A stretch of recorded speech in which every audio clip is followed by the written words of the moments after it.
Y si te dijera que uno de los libros más famosos de la literatura carece de lógica, que su estructura es totalmente distinta y que juega con el lenguaje todo el tiempo para tenernos ahí expectantes, riéndonos, pero también ayudándonos a pensar, hoy quiero invitarte a que te adentres conmigo en el mundo del nonsense, del sinsentido que creó Lewis Carroll con sus obras Alicia y que nos va a mostrar cómo cuando se rompe la lógica física y la lógica social, nos quedamos con unas historias que nos atrapan para siempre. Bien lo decía Virginia Woolf acerca de estos libros, que no fueron escritos para niños, sino para que los adultos nos convirtiéramos en niños otra vez.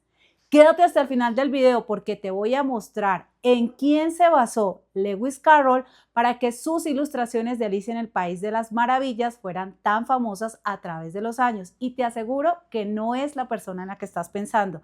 También te contaré por qué su literatura marcó un antes y un después y cuál fue el recurso literario que él creó y que aún hoy en día nos sorprende. Bienvenido al Crossover de Libros. Démosle play.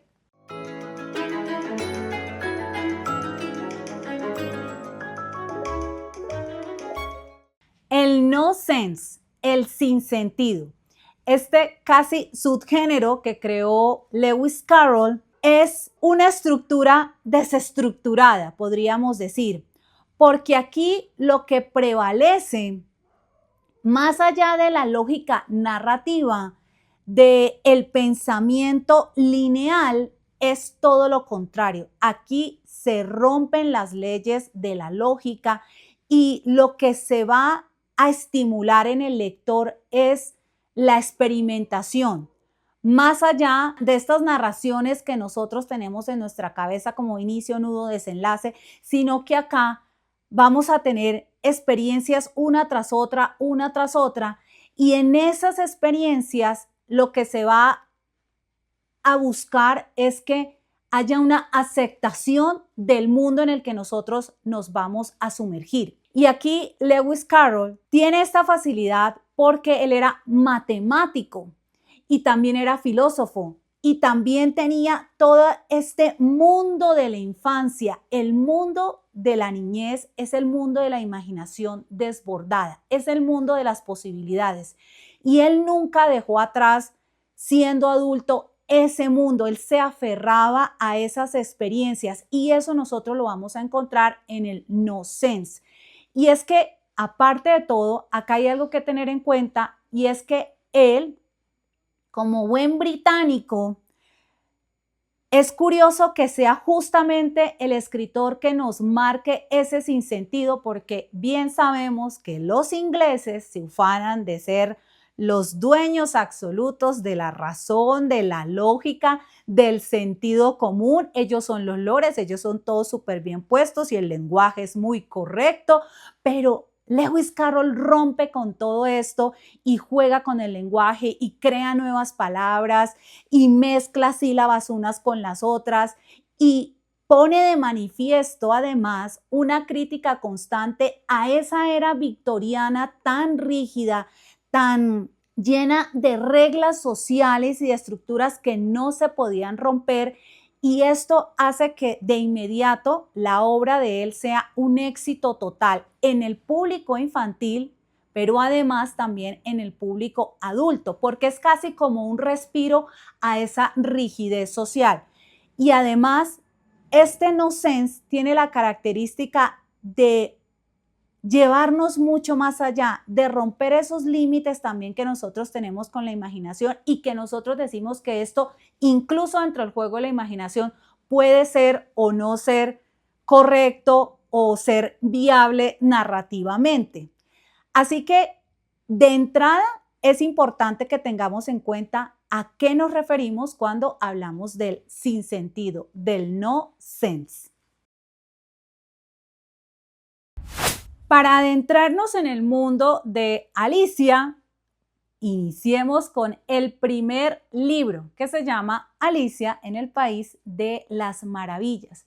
Y sí, seguramente ustedes han visto las películas, las primeras versiones, la versión de Disney y luego la versión de Tim Burton. Pero déjenme decirles que hay algo que tienen en común esas versiones y es que fueron muy libres y muy alegremente ellos tomaron elementos de la historia original y las insertaron en una construcción cinematográfica que no necesariamente se apega al libro. Y aquí sería perfecto para los puristas lectores que pelean con las adaptaciones cinematográficas en encontrar esos aciertos y también desaciertos, sobre todo en la película de Tim Burton. Y quiero presentarles la edición que yo leí, que es bellísima. Yo sinceramente adoro estos libros, que es ilustrada por Benjamin Lacombe, quien estuvo en Bogotá hace un par de años, así que la tengo autografiada. Y la traducción es de Ramón Buckley, que es muy reconocido justamente por estas traducciones de Alicia, porque aquí hay algo que quiero destacar antes de contarles de qué va el libro. Y es que el nonsense, este sinsentido, que se fundamenta también en las nanas infantiles. Lewis Carroll utilizó mucho estas rimas, estas rondas infantiles, este juego de palabras que se da en el idioma inglés. Al traducirlas al español o a cualquier otro idioma no es tarea fácil, porque ellas tienen sentido justamente en el idioma inglés, que vamos a encontrar muchas palabras que se escriben distinto pero que se pronuncian igual, y ese juego está constante en la creación de Lewis Carroll. A ese tipo de retos se enfrentó el traductor, que hace este mismo de juegos pero con nuestro idioma. Así que él dice muy acertadamente que cuando nosotros nos acercamos a esta traducción de él, se trata de conservar la mayor parte de la historia, pero hay juegos de palabras que han sido modificadas por él para que entendamos ese juego con el lenguaje que manifestaba o que mejor escribía Lewis Carroll en sus obras. Esta historia comenzó el 4 de julio de 1862, muy lejos de este bullicio de Londres, sino que inició por un viaje en barca por el río. Ese día, Charles Ludwig Dawson, que es el nombre real de Lewis Carroll, estaba paseando con las hermanas Liddell y con su institutriz, algo que él hacía frecuentemente. Y en ese paseo, él les empieza a contar a las niñas la historia de una chica que se cae por un agujero, que cae por una madriguera. Y la inspiración de esta Alicia es justamente Alice Liddell, una niña de 10 años con quien Lewis Carroll tenía una muy estrecha relación, y también pues con sus hermanas. Y esta historia comenzó en ese paseo por el río y fue tan bonita y le gustó tanto a las niñas que Alicia le pidió que por favor se la escribiera y se la regalara. De hecho, ella conservó durante toda su vida el manuscrito original de Alicia en el País de las Maravillas. Y aquí nosotros vamos a encontrar a esta niña que está ahí en un día de verano mirando para el cielo. Está con su hermana, pero está como aburrida porque la hermana está leyendo un libro que no tiene dibujos, y ella dice que qué sentido tiene leer un libro que no tenga dibujos, que no haya imágenes para que ella también pueda crear su propia historia. Y en ese momento ella ve pasar a un conejo que va afanado mirando un reloj y diciendo que está sin tiempo, y esto le causa curiosidad y se va detrás de este conejo blanco.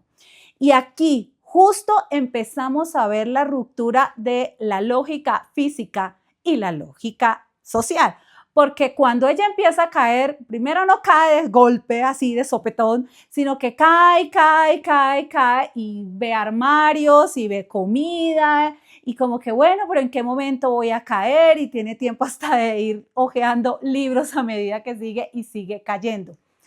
Aquí hay un tránsito de lo que Lewis Carroll de fondo quería mostrar, y es ese paso de la niñez cuando comenzamos a atraer a los niños hacia el mundo adulto. Y una vez Alicia cae, finalmente, empieza a crecer y decrecer según lo que ella vaya consumiendo, si se come un pastelillo o si se toma el líquido de una bebida, y ella lo que quiere es poder traspasar hacia un jardín muy bello que ya ve a través de una puertecita. Una de las cosas que tiene el no sense y en general también las historias que podríamos decir para público infantil es la figura del umbral. Siempre hay un umbral mágico para traspasar. Aquí también lo vamos a encontrar. Y una vez ella se introduce en este mundo, empieza a tener encuentros con diferentes tipos de animales. Hay dodos, hay ratones que cuentan historias muy tristes, hay peces que son lacayos, hay naipes, que esa es una figura que nosotros tenemos ahí, un ejército de naipes, y está el sombrerero loco y la liebre de marzo, y por supuesto la reina de corazones. Y en todo este tránsito, como les decía, estas historias nos van a tener es experiencia tras experiencia, porque en cada uno de esos encuentros que ella tenga con estos personajes, incluida a la famosa oruga filósofa que cuestiona a Alicia, que le dice quién es ella y que ella está tratando de encontrar ese camino dentro de ese jardín, vamos a tener la pregunta que ronda toda la historia y es la identidad.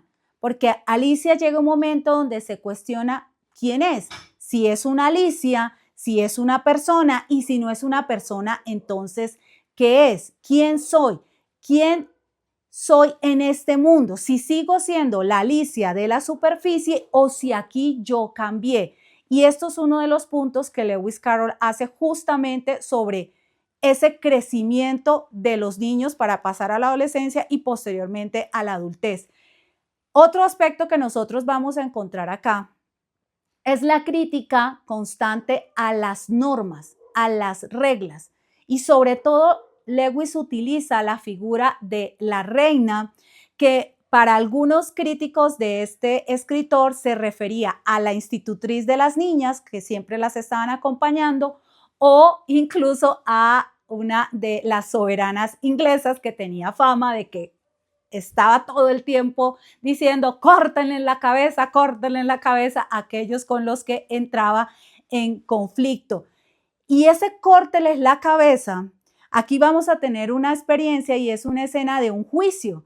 Y entonces en una parte el rey o la reina dicen, bueno, ya, dicten sentencia y cumplamos la sentencia, pero es que ni siquiera hay veredicto. Y entonces Alicia les dice eso, que cómo van a juzgar así a una persona.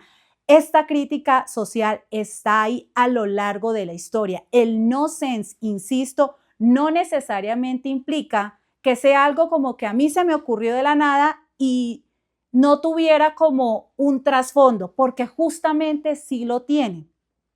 Y es en este juego de contarlo de forma distinta donde la crítica social se hace evidente. Entonces están los guiños también para el lector adulto.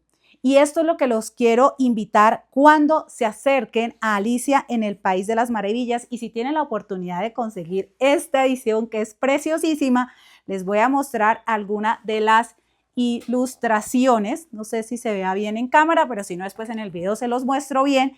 Y el personaje del sombrerero loco aquí también va a tener como ese momento, ese cuestionamiento hacia Alicia, un hombre que está ahí atrapado en una merienda eterna, relojes que no dan la hora, sino el día, situaciones absurdas, momentos muy divertidos, carreras donde tú terminas donde nadie gana, donde nadie pierde, pero todos ganan, pero tú tienes que dar un premio que ya ha sido algo que, pues, que ya es de tu propiedad.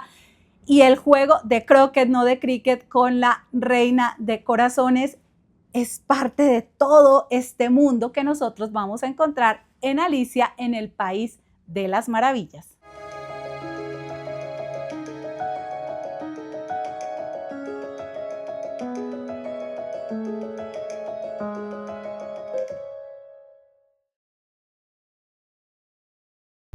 En En la segunda parte de Alicia vamos a encontrar la obra Alicia a través del espejo.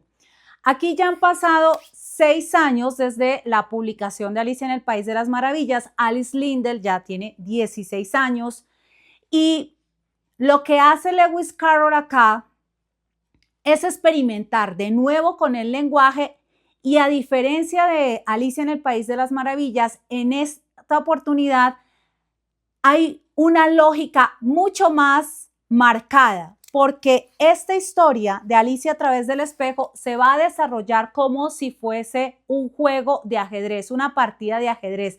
De hecho, en las publicaciones originales, Lewis Carroll hace la anotación de que quienes quieran hacer el juego de ajedrez, dando paso a cada uno de los momentos que va a transcurrir Alicia en esta casa del espejo, porque ella lo que hace es que en esta ocasión no se va a caer por una madriguera, sino que va a atravesar un espejo que está en la sala de su casa. Ya no estamos en verano, ahora estamos en invierno y ella está ahí aburrida con su gatita y con los hijos de su gatita, y entonces lo que dice es, ¿qué pasaría si yo traspaso, si yo estoy viendo que en este espejo del otro lado hay una casa igual a la mía y yo quiero acceder a este mundo? Y eso es lo que ella hace. Y entonces, como les decía, aquí el juego de ajedrez, para quienes lo quieren hacer, se van a dar cuenta que las movidas, las jugadas, efectivamente van a coincidir con lo que sí vamos a encontrar acá, que es como una especie de viaje del héroe. Aquí sí, porque Alicia va a empezar siendo un peón hasta convertirse en reina. Aquí sí vamos a tener ese propósito en este transcurrir en esta casa del espejo y en el mundo que rodea esta casa del espejo. Uno de los aspectos que tiene esta historia es que el lenguaje se distorsiona mucho más. Hay además más canciones, más poemas. En el primer libro había una que otra canción, pero aquí van a ser con más frecuencia este juego que hace Lewis Carroll, también con insistencia en esa influencia de las nanas infantiles. Y aquí nuestra Alicia dice que tiene 7 años y medio. Si en Alicia en el País de las Maravillas de lo que se trataba es de quién soy, aquí a través del espejo la pregunta es ¿qué soy? Porque ella está todo el tiempo sintiéndose como un objeto.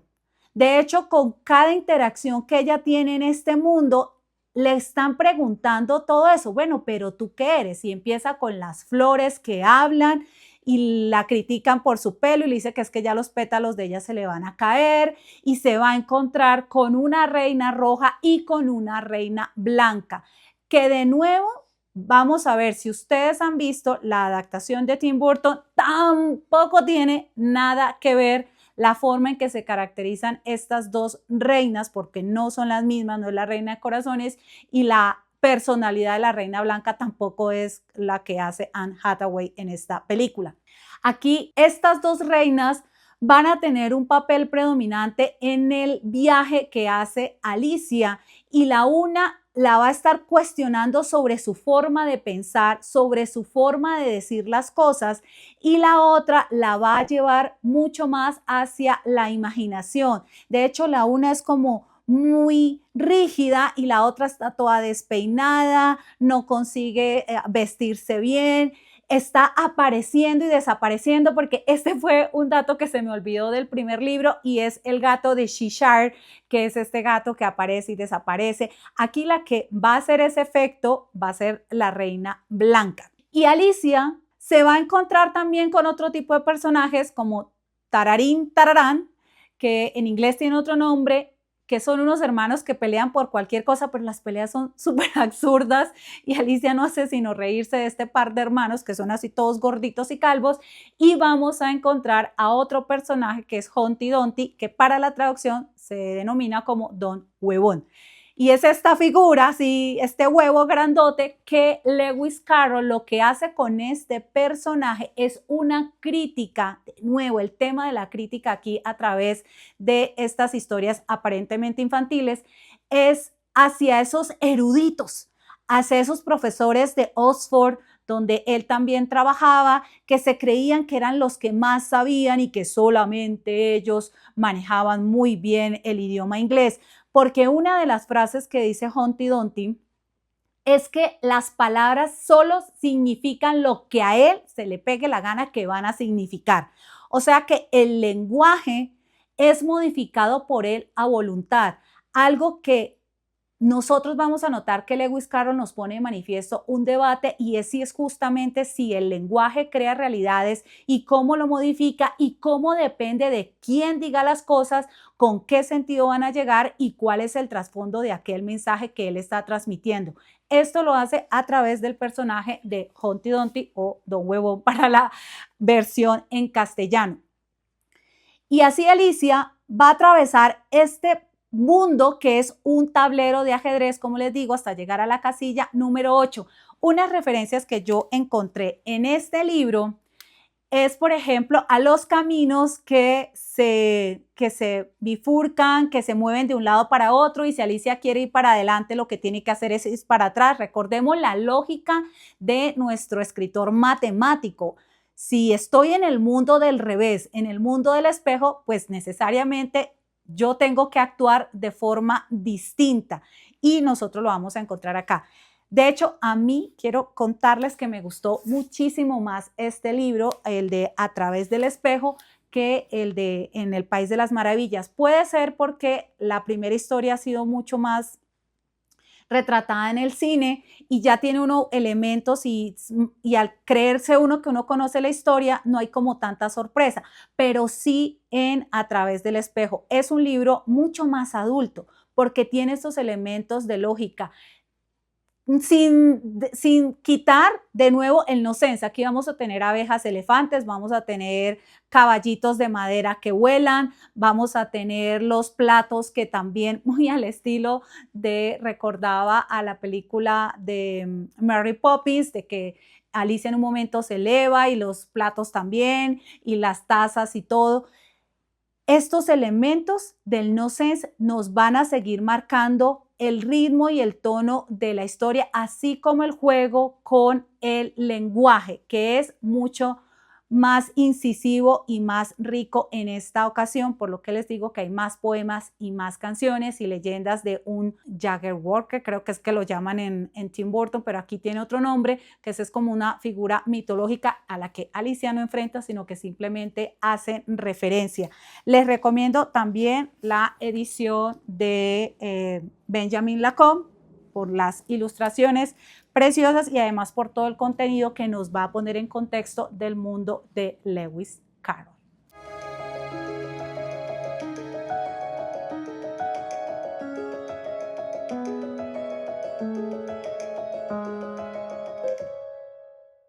Las historias de Lewis Carroll y su nonsense, su sinsentido, nos van a marcar una época, como les decía, el tiempo victoriano. Por la crítica social, incluso en A través del espejo hay una batalla entre un león y un unicornio que están en uno de los escudos en el escudo de la Gran Bretaña y se están peleando por la corona del rey. Y además, este es el tiempo donde los deportes de campo, ahorita que estamos justos a iniciar el Mundial de Fútbol, está ahí y se desarrolló en este tiempo. Estos espacios donde los juegos se desarrollaban en campo abierto como el fútbol.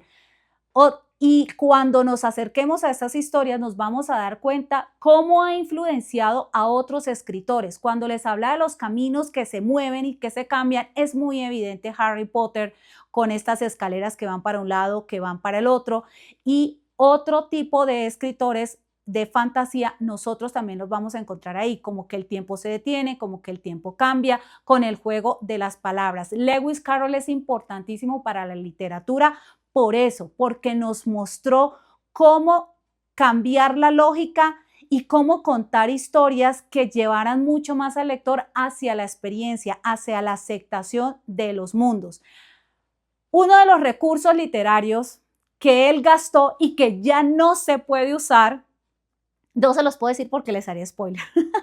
Así que cuando se lean la historia, se van a dar cuenta las dos historias a qué recurso literario me estoy refiriendo, que si un escritor lo utiliza, ya sabemos inmediatamente que es influenciado por la escritura de Lewis Carroll.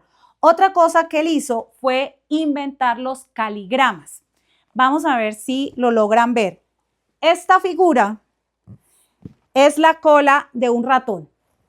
Y este ratón nos está contando su historia a través de un poema. Y Lewis Carroll utilizó esto, el contar una historia con una figura determinada, de manera que en el libro, cuando nosotros lo viéramos, no solamente estamos leyendo la historia, sino que en nuestra mente ya se está haciendo el juego entre la imagen que nosotros estamos viendo junto con la construcción de esa historia. Así que este es invento de Lewis Carroll. Y para finalizar, les voy a mostrar de nuevo, si lo logra ver acá, quién fue el referente de Alicia en las ilustraciones y que nosotros vamos a ver en la adaptación de Disney y posteriormente en las demás. Esta niña de cabello rubio, de blanquita, que se llamaba Beatrice Henley, que fue fotografiada por Lewis Carroll en 1858. Para finalizar, ahora sí, hay todo un tema turbio con Lewis Carroll que no quise explorar en este momento porque eso merece otro video aparte que se los voy a traer más adelante, que nos va a mostrar esa relación entre su fotografía, en cómo él se escribía con muchos niños, en especial con muchas niñas, por qué él tenía esta relación tan cercana con niños a su alrededor y qué fue lo que pasó, que en un momento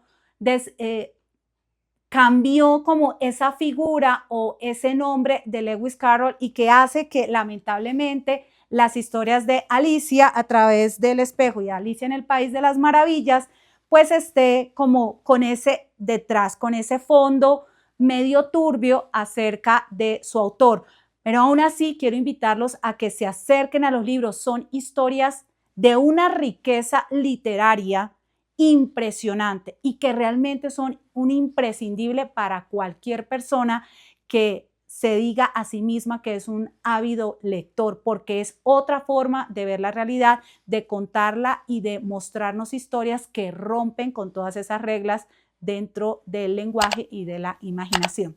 Recuerden, como decía Jorge Luis Borges, leer es una clase de felicidad. Chao, chao.